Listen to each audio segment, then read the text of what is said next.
Kerala PSC നടത്തുന്ന technical എക്സാംസുകളിൽ വളരെ tricky ആയിട്ടുള്ള ചില ക്വസ്റ്റ്യൻസുകളുണ്ട്. അതായത് നമുക്ക് നോർമൽ രീതിയിൽ നമുക്ക് ആൻസേഴ്സ് കിട്ടുന്നുണ്ടാവും, എന്നാൽ ചില ട്രിക്കുകൾ ഉപയോഗിച്ചുകൊണ്ട് നമുക്ക് എന്ത് ചെയ്യാൻ പറ്റും, ഇത്തരം ക്വസ്റ്റ്യൻസുകൾ വളരെ ക്വിക്കായിട്ട് ചെയ്യാൻ പറ്റും. അത്തരത്തിലൊരു ക്വസ്റ്റ്യൻ നമ്മൾ ഇത് നോക്കാൻ പോകുന്നത്. Find the fundamental period of X of T is equal to 2 sin 2πt plus 3 sin 3πt എന്ന് പറയുന്നത്. അതിന്റെ ഫണ്ടമെന്റൽ ടൈം പീരീഡ് ആണ് ക്വസ്റ്റ്യൻ എന്ന് പറയുന്നത്. ഇതെല്ലാവർക്കും അറിയുന്ന ഒരു ക്വസ്റ്റ്യൻ തന്നെയാണ് അല്ലേ. കഴിഞ്ഞ KWയുടെ എക്സാംസിലൊക്കെ ഇതേപോലുള്ള ക്വസ്റ്റ്യൻസ് എന്ത് ചെയ്തിട്ടുണ്ട്, വന്നിട്ടുണ്ട്. ഫണ്ടമെന്റൽ ടൈം പീരീഡ് ചോദിക്കുന്ന ചോദ്യങ്ങൾ എക്സാംസിന് എക്സ്പെക്ട് ചെയ്യാവുന്ന ഒരു മോസ്റ്റ് എക്സ്പെക്റ്റഡ് ക്വസ്റ്റ്യൻ ആണ്. അപ്പോൾ ഇത് ചെയ്യുന്ന രീതി നിങ്ങൾക്ക് എല്ലാവർക്കും അറിയാം. നമ്മൾ എന്ത് ചെയ്യും, ഇത് രണ്ടെണ്ണത്തിന്റെ സം ആയിട്ടാണ് വന്നിരിക്കുന്നത് അല്ലേ. അപ്പൊ നമ്മൾ ഇതിന്റെ ടൈം പീരീഡ് കണ്ടുപിടിക്കും, സേ T1 എന്ന് പറയാണ്. ഇതിന്റെ ടൈം പീരീഡ് കണ്ടുപിടിക്കും, T2 ആണ്. അങ്ങനെയാണെങ്കിൽ ഫണ്ടമെന്റൽ ടൈം പീരീഡ് എന്ന് പറയുന്നത് T0 ഈസ് ഈക്വൽ ടു എന്താണ്, LCM ഓഫ് T1, T2 ആണ്. ഇതാണ് നമ്മൾ നോർമലി പഠിച്ചിട്ടുള്ള മെത്തേഡ് എന്ന് പറയുന്നത്. അപ്പൊ നമുക്ക് ആ നോർമൽ മെത്തേഡിൽ ആദ്യം ഒന്ന് ചെയ്തു നോക്കാം. ഇതെന്നെ നോർമൽ മെത്തേഡ് ചെയ്യുകയാണെങ്കിൽ ഇപ്പൊ നമ്മൾ T1 നോക്കുകയാണെങ്കിൽ T1 ഈസ് ഈക്വൽ എന്താണ്, T1 is equal to 2π divided by omega. ഒമേഗന്റെ സ്ഥാനത്ത് 2π ഉള്ളത് അല്ലേ. ഒമേഗന്റെ സ്ഥാനത്ത് 2π ആണ്. ദാറ്റ് ഈസ് ഈക്വൽ ടു 1 എന്ന് കിട്ടും അല്ലേ. അതേപോലെ തന്നെ T2 എന്ന് പറയുന്നത് നമുക്ക് എന്താ കിട്ടുക, T2 is equal to 2π divided by ഒമേഗന്റെ സ്ഥാനത്ത് എന്താ ഉള്ളത്, 3π ആണ് അല്ലേ. സോ പൈ ക്യാൻസൽ ചെയ്ത് കഴിഞ്ഞാൽ 2/3 ആണ് കിട്ടുക. അപ്പൊ നമ്മൾ എന്ത് ചെയ്യണം, നമുക്ക് ഫണ്ടമെന്റൽ ടൈം പീരീഡ് കാണണമെങ്കിൽ നമ്മൾ ഇതിന്റെ എന്ത് ചെയ്യണം, LCM എടുക്കണം. Fundamental time period is equal to LCM of T1, T2. ഇതാണല്ലോ നമ്മുടെ നോർമൽ മെത്തേഡ് എന്ന് പറയുന്നത്. അപ്പൊ നമുക്ക് എന്ത് വരും, LCM ഓഫ് T1, T2 എന്ന് പറയുന്നത് T1 1 ആണ് അല്ലെ. T1 എന്ന് പറയുന്നത് 1 ആണ്. T2 എന്ന് പറയുന്നത് 2/3 ആണ്.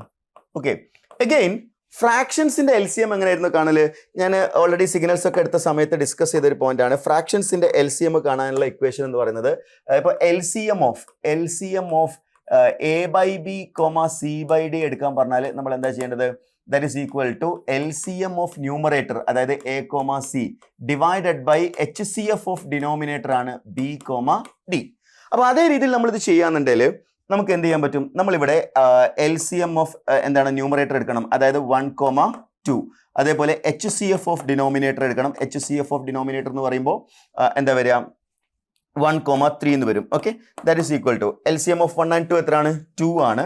അതേപോലെ HCF 1 ആണ് കിട്ടുക. സോ ആൻസർ ഈസ് 2 ആണ് ആൻസർ. ഓക്കെ, 2 ആണ് നമുക്ക് ഇതിന് കിട്ടുന്ന ആൻസർ എന്ന് പറയുന്നത്. ഓപ്ഷൻ C 2 സെക്കൻഡ് എന്ന് പറയുന്നതാണ് ഇവിടെ റൈറ്റ് ആയിട്ടുള്ള ആൻസർ. എന്നാൽ ഇതേ ക്വസ്റ്റ്യൻ തന്നെ നമ്മൾ വളരെ ഫാസ്റ്റ് ആയിട്ട് നമുക്ക് എന്ത് ചെയ്യാൻ പറ്റും, ഇതിനേക്കാൾ വേഗത്തിൽ ചെയ്യുന്ന ഒരു മെത്തേഡാണ് ഇനി നോക്കാൻ പോകുന്നത്. അതായത് ഈ ക്വസ്റ്റ്യൻ തന്നെ ഇതിപ്പോൾ നമ്മൾ ഇവിടെ എന്തെല്ലാം കാര്യങ്ങൾ കണ്ടുപിടിച്ചു, T1 കണ്ടുപിടിച്ചു, T2 കണ്ടുപിടിച്ചു, LCM എടുത്തു. LCM എടുക്കുന്ന സമയത്ത് ഫ്രാക്ഷൻ വന്നു കഴിഞ്ഞാൽ ഈ രീതിയിലാണ് LCM എടുക്കുക. ഇത്രയും കാര്യങ്ങൾ ചെയ്തിട്ടാണ് നമ്മൾ ആൻസറിലേക്ക് എത്തിയിട്ടുള്ളത്. ഇനി പകരം ഇതേ ക്വസ്റ്റ്യൻ തന്നെ ഫണ്ടമെന്റൽ ടൈം പീരീഡിന് പകരം ഫണ്ടമെന്റൽ ഫ്രീക്വൻസി ആണ് ചോദിച്ചെങ്കിൽ നമ്മൾ എന്താ ചെയ്യുക, ഇവിടെ HCF നമുക്ക് ω0 കണ്ടുപിടിക്കാം. Fundamental frequency, fundamental angular frequency ആണെങ്കിൽ ω0 ഈക്വൽ എന്താണ്, HCF ഓഫ് എന്ത് ചെയ്താൽ മതി, HCF ഓഫ് ω1, ω2 എടുത്താൽ മതി. ഓക്കെ, സോ ഇവിടെ നമ്മൾ നോക്കുകയാണെന്നുണ്ടെങ്കിൽ HCF എടുക്കുകയാണെങ്കിൽ HCF ഓഫ് എന്താ വരുന്നുള്ളത്, HCF ഓഫ് 2π, 3π എടുത്തു കഴിഞ്ഞാൽ ഇതിൽ HCF എന്ന് പറയുന്നത് 1 ആണ് അല്ലെ. 1π എന്നായിരിക്കും വരുന്നുണ്ടാവുക അല്ലെ. 1π എന്നുള്ളതായിരിക്കും ഇതിന്റെ HCF ആയിട്ട് വരുന്നുണ്ടാവുക. സോ നമ്മൾ ടൈം പീരീഡിന്റെ ഇക്വേഷൻ നമുക്ക് എല്ലാവർക്കും അറിയാം, എന്താണ്, 2π/ω0 ആണ് അല്ലേ. സോ നമുക്ക് നേരെ എന്ത് ചെയ്യാം, 2π ഡിവൈഡഡ് ബൈ π എന്ന് എടുത്തു കഴിഞ്ഞാൽ π വിൽ ക്യാൻസൽ, 2 ആയിരിക്കും നമ്മുടെ ആൻസർ.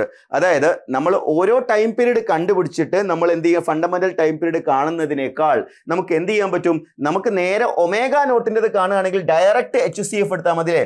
ഡയറക്റ്റ് HCF എടുത്തിട്ട് നമ്മൾ നേരെ എന്ത് ചെയ്യണം, T=2π/ω0 എന്ന് പറയുന്ന ഇക്വേഷനിൽ അപ്ലൈ ചെയ്ത് കഴിഞ്ഞാൽ നമുക്ക് ടൈം പീരീഡ് 2 സെക്കൻഡ് എന്ന് പറയുന്നത് കിട്ടും. അതായത് ഇവിടെ ചെയ്യുന്ന സ്റ്റെപ്സിനെക്കാട്ടിലും ഫാസ്റ്റ് ആയിട്ട് നമ്മൾ എത്രത്തോളം വേഗത്തിൽ ക്വസ്റ്റ്യൻസുകൾ ആൻസർ ചെയ്യുന്നു എന്നുള്ളതാണ് PSC എക്സാംസിൽ ഏറ്റവും ഇമ്പോർട്ടൻ്റ് ആയിട്ടുള്ള കാര്യം. അതേപോലെ ആക്യുറസിയും ഇമ്പോർട്ടൻ്റ് ആണ്. അപ്പോൾ ഇതേപോലുള്ള ഷോർട്ട് കട്ട് സീരീസുകൾ നമ്മൾ ഇനിയും കണ്ടിന്യൂ ചെയ്യും. അപ്പോൾ ഇതുപോലുള്ള ഷോർട്ട് കട്ടുകൾക്ക് വേണ്ടി നമ്മുടെ ചാനലിന് സബ്സ്ക്രൈബ് ചെയ്യാം. That's all for today. Thank you.